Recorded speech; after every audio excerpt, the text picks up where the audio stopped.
बिस्मिल्लाहिर्रहमानिर्रहीम, अस्सलाम वालेकुम। मैं फैज़ान रिजवी हूँ और आप मेरे यूट्यूब चैनल देख रहे हैं। अंग्रेजी में कहते हैं कि you are getting on my nerves now, अब तुम मेरे आसाब पर सवार हो रहे हो। रूस के सदर व्लादिमीर पुतिन ने एक तकरीब से खिताब करते हुए यूक्रेन के अवाम और यूक्रेन के सदर को यही मैसेज दिया कि अब तुम मेरे आसाब पर सवार हो रहे हो। क्योंकि एक बंदे का कितना टेम्परामेंट होता है, एक बंदा अपने मुतालबात को लेकर तहरीरी तौर पर आगाह कर चुका है। यूक्रेन के सदर को वो बता चुका है कि आपके वेल विशर नहीं है नेटो ममालिक अमेरिका, और वो आपको एक कंधे की तरह इस्तेमाल कर रहे हैं सिर्फ रूस के खिलाफ। लेकिन फिर भी ये बाज नहीं आई। यूक्रेन के सदर, अदाकार सदर जो हैं, उनकी कोशिशें जारी हैं। उन्होंने सेनेटर्स से जो जूम मीटिंग थी, यूक्रेन के सदर ने सेनेटर्स को, अमेरिकी सेनेटर्स को कहा कि मुझे लड़ाका तैयारे प्रोवाइड करें। उस जूम मीटिंग की डिटेल भी आपके साथ शेयर करूंगा। इसके अलावा इन ममालिक ने, नेटो ममालिक अमेरिका, बरतानिया, यूक्रेन ने कॉल करके इसराइल के वजीर आजम नफ्ताली बेनेट से रिक्वेस्ट की कि आप मॉस्को जाएं और वहां पर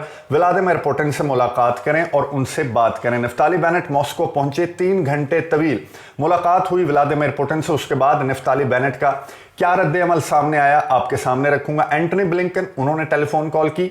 जो चाइना के वजीर खारजा हैं वांग यी, उनसे टेलीफोनिक रब्ता किया। तफसीली डिटेल्ड टेलीफोन कॉल थी जिसमें एंटनी ब्लिंकन ने किन अल्फाज में वांग यी को कहा कि आप सालिसी करें, मॉस्को और कीव के दरमियान जो जंग जारी है उसे ठंडा करने के लिए आप किरदार अदा करें। क्या अल्फाज एंटनी ब्लिंकन ने इस्तेमाल किए और वांग यी ने किस तरह का जवाब दिया एंटनी ब्लिंकन को, वो भी आपके सामने रखूंगा आज की वीडियो में। उससे कबल मैं आपको रीसेंट अपडेट्स बता दूं कि इस वक्त यूक्रेन में चल क्या रहा है। कुछ आपने चंद पिछले जो रोज हैं वो आपने देखे होंगे कि मॉस्को अपने ऑपरेशन को लेकर बहुत ठंडे अंदाज से, काम और कूल अंदाज से, वो जो 40 मील लंबा कॉन्वॉय है वो भी अपनी जगह पर मौजूद था और व्लादिमीर पुतिन ने ह्यूमैनिटेरियन कॉरिडोर भी प्रोवाइड किया, यानी कि सिविलियंस को निकलने का रास्ता भी प्रोवाइड किया। मारियोपोल उसी जगह पर जहां पर आज दिन और गुज़िश्ता रात बहुत ज़्यादा शेलिंग, बहुत ज़्यादा लड़ाई, बहुत ज़्यादा बमबारी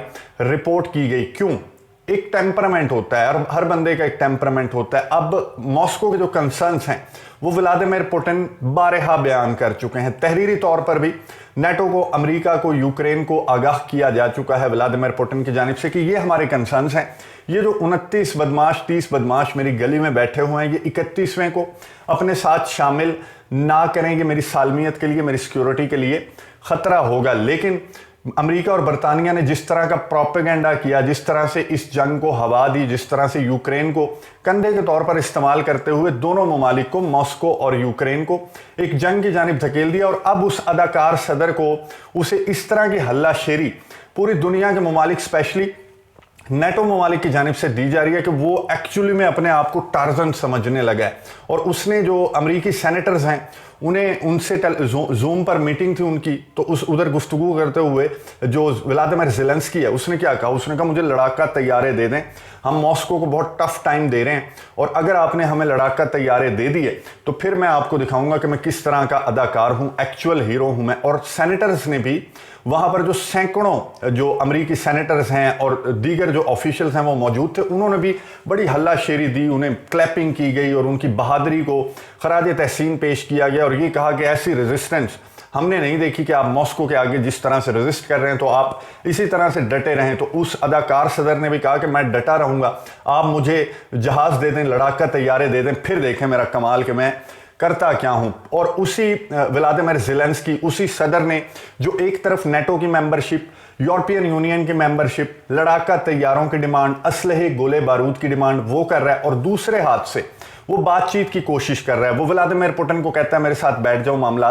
बातचीत के जरिए हल कर लेते हैं। फिर वो इसराइल के वजीर आजम नफ्ताली बेनेट को कॉल करते हैं। जब बहुत सारे दौरे, बहुत सारे विजिट्स मॉस्को के हुए, जर्मनी, फ्रांस के सरबराहान भी मॉस्को गए, लेकिन व्लादिमीर पुतिन अपने मुतालबात को लेकर बहुत ज़्यादा संजीदा हैं। लेकिन फिर भी यूक्रेन ने भेजा नफ्ताली बेनेट, इसराइल के वजीर आजम, चैंपियन, जो खुद चैंपियन हैं इन कामों के इसराइल में, जो कि इसराइल तो है ही नहीं ना, इसराइल तो एग्जिस्ट नहीं करता। फ़लस्तीन में उन्होंने जिस तरह का स्नैरियो क्रिएट किया हुआ, उस पर तो ये जो ममालिक अब झंडे लेकर I stand with Ukraine, Ukraine के अवाम के लिए इतनी ज़्यादा आवाज़ें उठाई जा रही हैं, यूक्रेन के हक में नारे लगाए जा रहे हैं, बैंक्स बाइकआउट्स कर रहे हैं, चैनल्स बायकॉट कर रहे हैं, और अब जो वीज़ा मास्टर वीज़ा कार्ड है उसने भी बायकॉट कर दिया, और फिर जो फाइनेंशियल सैंक्शंस, जो सफारती पाबंदियाँ, माशी पाबंदियाँ आयद की जा रही हैं रूस पर, इतना ज़्यादा प्रेशराइज किया जा रहा है। तो Naftali Bennett champion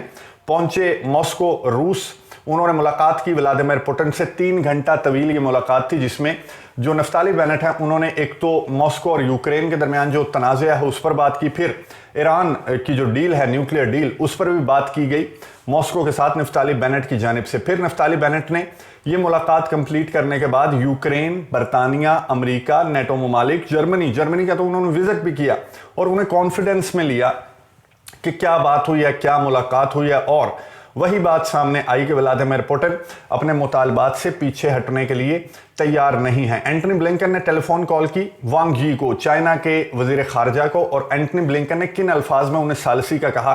Antony Blinken ने कहा कि जो दुनिया है पूरी, उसे ये साबित करना चाहिए, उसे सबूत देना चाहिए कि वो जमहूरियत और आज़ादी के साथ है। वांग यी ने भी फिर उसी तरह का जवाब दिया। वांग यी ने कहा ठीक है, जमहूरियत और आज़ादी के साथ तो हम हैं, लेकिन जो मॉस्को के कंसर्न्स हैं, जो नेटो की एक्सपेंशन है, वो अपनी जगह पर मौजूद है, और इसे बैठकर ये जो मुतालबात हैं, ये जो कंसर्न्स हैं सिक्योरिटी के, ये सुने जाने चाहिए मॉस्को के, क्योंकि कंसर्न्स बिल्कुल दुरुस्त हैं। वांग यी ने यह भी कहा कि जो तनाज़ा है इनका हिस्टोरिकल, उस पर भी बात करनी चाहिए। डॉनबास के अंदर जो डॉनबास में रहने वाले रशियन एथनिसिटी के लोग हैं, उनके साथ अगर मिन्स्क एग्रीमेंट पर अमल दरामद ना करते हुए यूक्रेन की जानिब से वो इकदामात उठाए जा रहे थे, जिसको व्लादिमीर पुतिन ने पहले बात से रोकने की कोशिश की, मुतालबा किया कि मिन्स्क एग्रीमेंट पर अमल दरामद करें, और जब यूक्रेन की जानिब से, यूक्रेन के अदाकार सदर की जानिब से बात नहीं सुनी गई, तो फिर मॉस्को ने एक ऑपरेशन कंडक्ट किया। इसे इन्वेजन का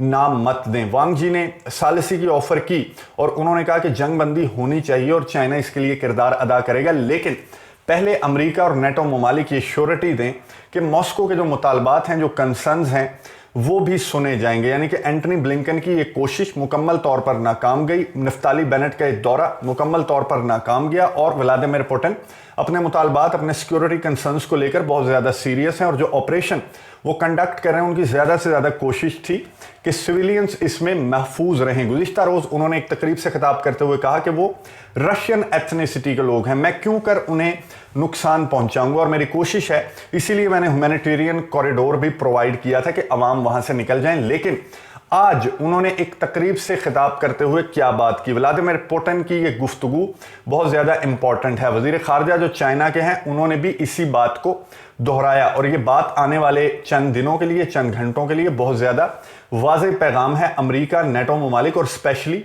यूक्रेन के लिए। उन्होंने तकरीब से खिताब करते हुए व्लादिमीर पुतिन ने यह कहा कि अब जो है, कितना सब्र होता है एक बंदे का, कितनी पेशेंस होती है, कितने नर्व्स होते हैं।